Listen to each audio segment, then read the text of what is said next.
and particularly with taping in the professional sports locker rooms. Taping loosens up pretty easily, pretty fast anyways. But they're using it as PPE in a professional workplace. Sure. Yep.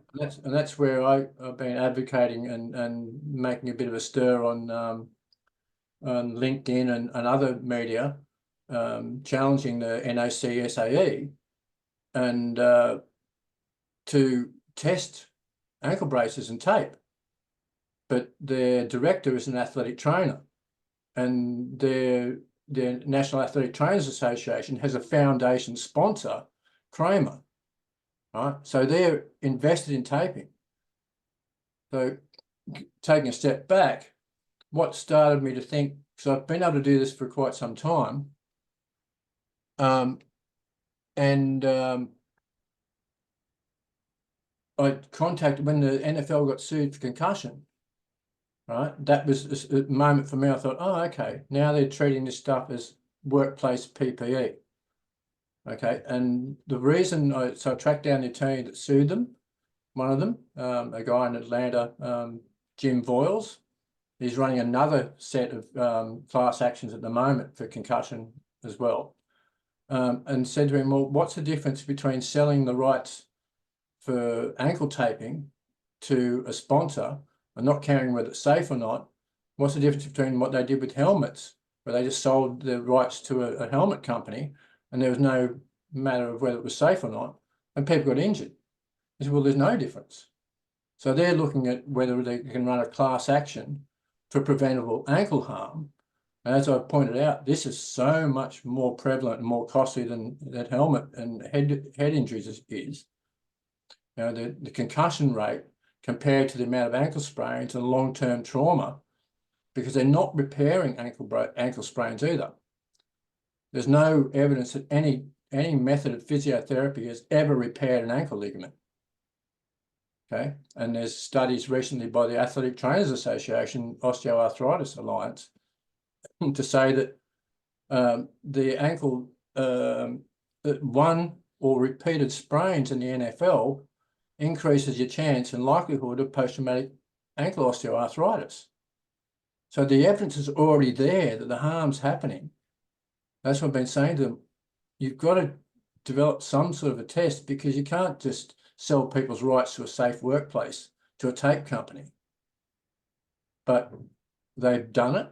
They've done it all in Australia. They sponsor exclusively every sport at the national level.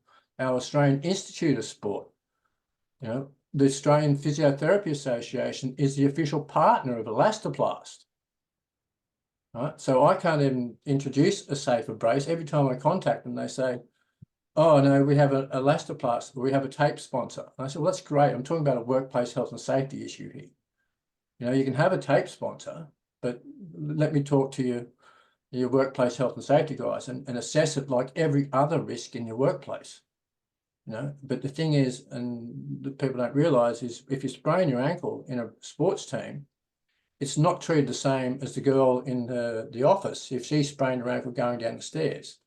Right? That's a workplace injury, whereas ankle sprains on the court are just a part of sport. And that's what we used to say about concussion.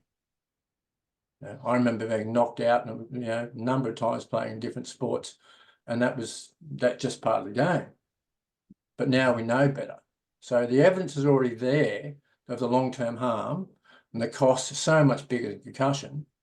And all the next step has to be is somebody needs to develop a test to show these things, whether they're safe or not. What are they actually doing? Because as you probably found with helmets when you did it, some of them don't do anything, or virtually do nothing. Right? And that's why I believe it's very akin to helmet testing, is that it's just an amount of energy, right, that it takes to create the injury. And force over time is pretty much the formula you use for helmets. Is that correct? That's... Well, yeah, if you can increase the duration of an impact, that decreases the peak values, which reduces concussion risk. So the energy is all there, but the peak values. So we don't want 5 to 10 milliseconds is our typical helmet to helmet impact. If we can get it to 8 milliseconds, well, that flattens the peak kinematic curve. And so the better we do that, the more we do that, the better it is. And so, 5 to 7 milliseconds is really fast, but they're figuring it out. Helmets are getting better. Yeah. So yeah, the same kind of concept. Yeah, if the elastic component of your brace, if you can slow down, increase the duration of that ankle sprain scenario, then you probably have a better chance of either proprioceptively responding to the position of your ankle and or just reducing the force. That, like you said, that force impulse is probably pretty fast and pretty hard. Well, the thing is, my research led to the conclusion that some ankle sprains happen just too fast for your peripheral reflexes anyway. You're talking about 0.5, 0.6 of a second to react. And by that time, and that's why I also looked at doing an electronic ankle brace, where you just pick up how fast the thing's going. If it's going too fast, then you hit the perineals with a stimuli, and that'll pull it back up. But the direction of pull of the perineal tendon is it's inefficient, and that's what makes me think that, well, hang on. And there's other people back in the early 70s call it an ankle safety valve. You're supposed to sprain your ankle, right, to protect your lower limb, and you're supposed to rotate externally to protect the knee and the rest of the body. Right? So that's why I realized, okay, we can go through the whole motion of it, but you're just preventing the end range of inversion, and then you're supporting against, because it then transfers to rotation, is then supporting the rotation with the heel lock combination and over the foot strap.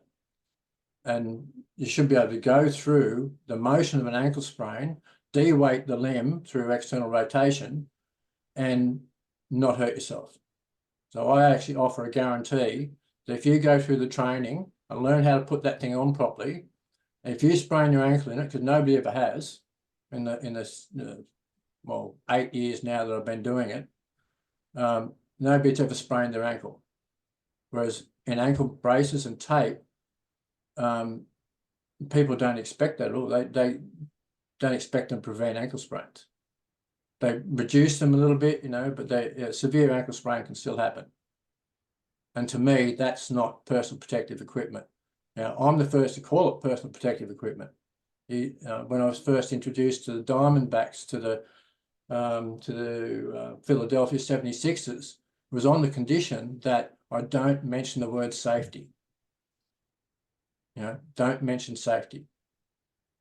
And to me, that just went red light. That's their Achilles heel. If they don't want to talk about this stuff for safety equipment, and you get guys, the physiotherapists at the 76ers say, I already have a system that works. Why would I care about yours? I was like, taping doesn't work. I had to think about whether I was going to challenge him on it. And so I did, but these are physios who are invested in and conditioned to taping, whereas they shouldn't be making the safety decision in the sports workplace or the athletic trainers. They're the ones who are making the decision on behalf of the organisation. There's a guy who owns Phoenix Rising, Brett Williams, Brett Johnson, right? He owns a lot of soccer teams, but I try to convince him that as the owner of a team, whilst these guys are all trained by the National Athletic Trainers Association, they've got degrees in training, they're not actually trained to assess risk for ankle sprains as it would be any other piece of equipment.